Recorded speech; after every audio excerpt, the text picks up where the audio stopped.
What's going on, everyone? UFC Saudi Arabia is around the corner, coming up this Saturday, and I want to give you my best bets for the card. Now, I haven't been true to myself.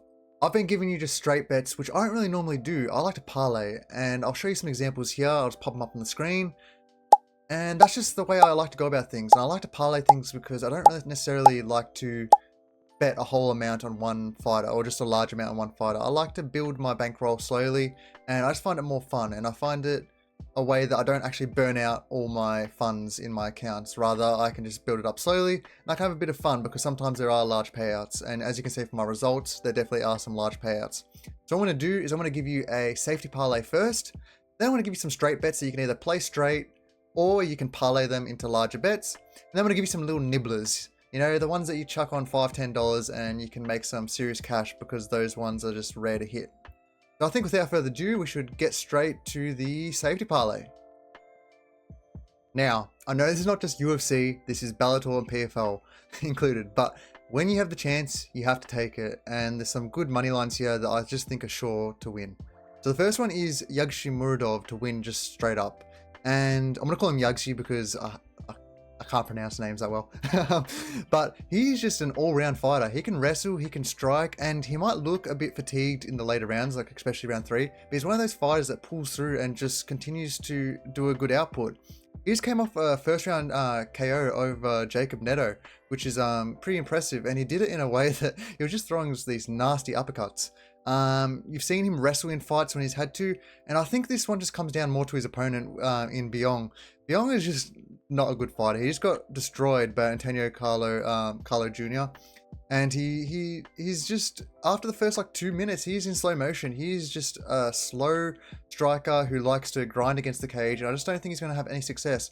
I think he can get taken down here and he won't be able to get back up, or I think he can get destroyed in the feet. Either way, I just think Yagshi's got a clear way to win, and you know, even if he gasses out in the 3rd round, it's not like Byong is going to step up the gas and finish him in the 3rd. It's just very unlikely. Next up, we have Nathan Kelly just to win straight. And this is just another setup fight that they normally do in the PFL and Bellator, and it's clear as day for this one. He's on like a 10-fight undefeated streak, and his opponent Jose Sanchez is coming off a win from like an 8-6 opponent, so which is like nearly negative. Yeah, Nathan Kelly, he can do it all. He's really been impressive lately, and he's just going to win this one pretty clearly. Same as Paul Hughes. Paul Hughes is just getting another setup fight.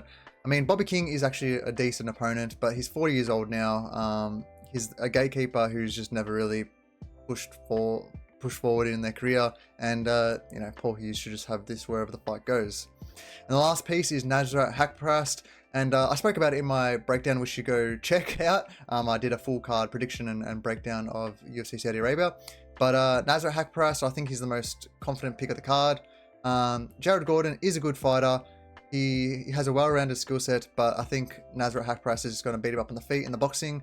And yeah, Jared Gordon just doesn't wrestle enough, and if it's on the feet, Nasrat should have it clear as day, and that gets you plus 129. So decent amount of value on that parlay there. You can also remove one of the legs and it'll still be plus money. But I think you're pretty safe here with this one. I would say the riskiest one would be, I don't really see it. Maybe Nasrat. I think the other 3 are pretty safe, but yeah, I think this safety parlay is going to get you some cash.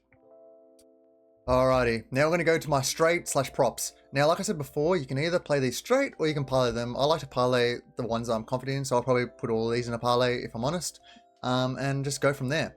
So the first one is Renat and Dalby to go to decision at -160, and I think it's a real solid play because Dalby and Renat in over like 50 combined fights have never been finished, either one of them. And look, I don't think Renat's going to finish Dalby because he didn't finish Battle after dominating for 3 rounds, and he couldn't finish Michailidis, who like everyone finishes. And Dalby, look, he got the finish over Bonfim, but he really doesn't like KO or submit anyone really. Like Claudio Silva, a gas at Claudio Silva, he like went to like split decision or decision with him, and like people should be finishing Claudio Silva. So I think this one's a pretty safe one to go with. Next up, we got Naimov versus Lima, and fight starts round 3. You can play fight goes decision and have even better odds, but I like fight starts round 3 because sometimes you do see those late finishes, especially Naimov is a bit of a risky one here because I do think he gasses in the 3rd. But Just to start round 3, it's just a good bet in general because Lima has only been finished once in his career, and that was his first fight ever in his professional career. And Naimov has never been finished. And I feel like this one will be a lot of grappling because Lima is a grappler at heart and Naimov is a wrestler at heart. And I feel like there'll be a lot of scrambling, a lot of control time. I mean, if it stays on the feet, I don't think either one is that likely to get a KO here because I do think both are tough. And yeah, especially if this is grappling, I don't think Naimov is going to find a sub, and I don't think Lima is going to be able to counter grapple Naimov that effectively, especially coming up a weight class here. So I think 5 rounds round 3 at -154 is a steal, and like I said, you can even take that to go to the decision, even though I think it is a little bit more riskier because Naimov does gas in the 3rd round, and I feel like that's the highest likelihood of someone getting finished. But yeah, 5 stars round 3, you got to wait 10 minutes and you should cash that one. Now, this one I think is a sneaky one. Walker and Ozdemir fight ends by KO at -139. Now, I don't really understand why this is priced so fairly because, look, I understand Ozdemir got the submission in his last fight against Guskov, but that was after knocking him down with a punch. And Ozdemir is not really a wrestler. And Walker neither. Like, Walker got that submission a couple of fights ago. I forgot whoever. He's at the tip of my tongue. Ion Kudalaba. He got the submission there, but that wasn't really him like promoting that position. It was more Kudalaba going for the takedown and then Walker catching him there. I think one of these two are going to get bonked. The only other possibility I think is Walker just plays a distance game and just kicks his leg and wins the decision, which you could also play as well if you want to like balance it out. If you think that might happen, then you can play both sides. You can play either the fight ends by KO or you can play Walker by decision. I don't think Ozdemir is going to win this one by decision. I think most likely either one are going to find a finish here by KO. So I think this one's a solid piece. And it saves it from like the minus, I don't know what it was, fight doesn't go decision, something real juiced. You kind of lessen that blow. And then the last one, Whittaker, 4-5 a decision. I think this one, and it's plus money, +170. Look, if you're backing Whittaker, you kind of got to back this one here. Whittaker doesn't really finish anyone, and I'll get to my little nibbles in a second. But in a realistic world, in a vacuum, Whittaker doesn't finish anyone, and you're covering the rounds 4 and 5 finishes anyway, because this one counts for if Whittaker finishes him in round 4 or 5, plus if he wins on points, which is just, I think it's perfect because I don't think Whittaker's going to finish Aliskerov in rounds 1 to 3.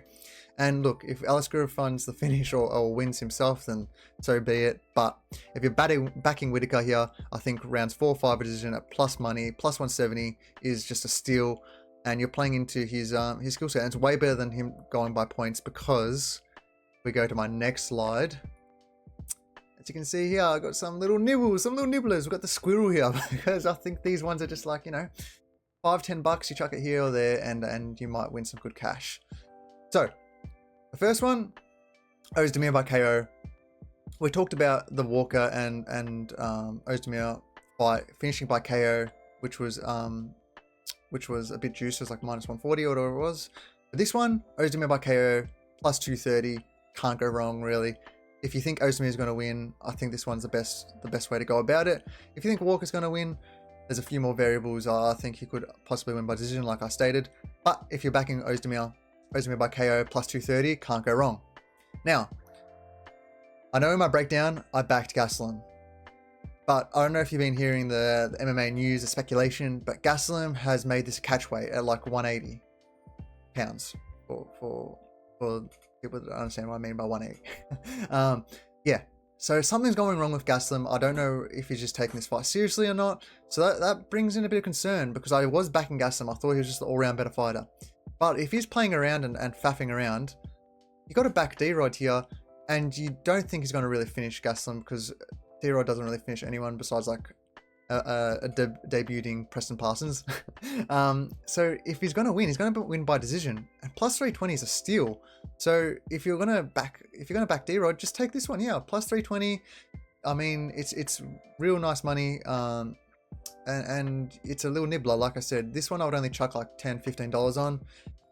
If you're doubting Gastelum, which I am starting to doubt. I'm still going to pick him, but like I said, bets and picks are two completely different things. I might say someone's going to win and I'm confident in them winning, but I'll always tuck a little nibble or a little sprinkle on the opposing fighter if I think they've got a condition that's that's high value.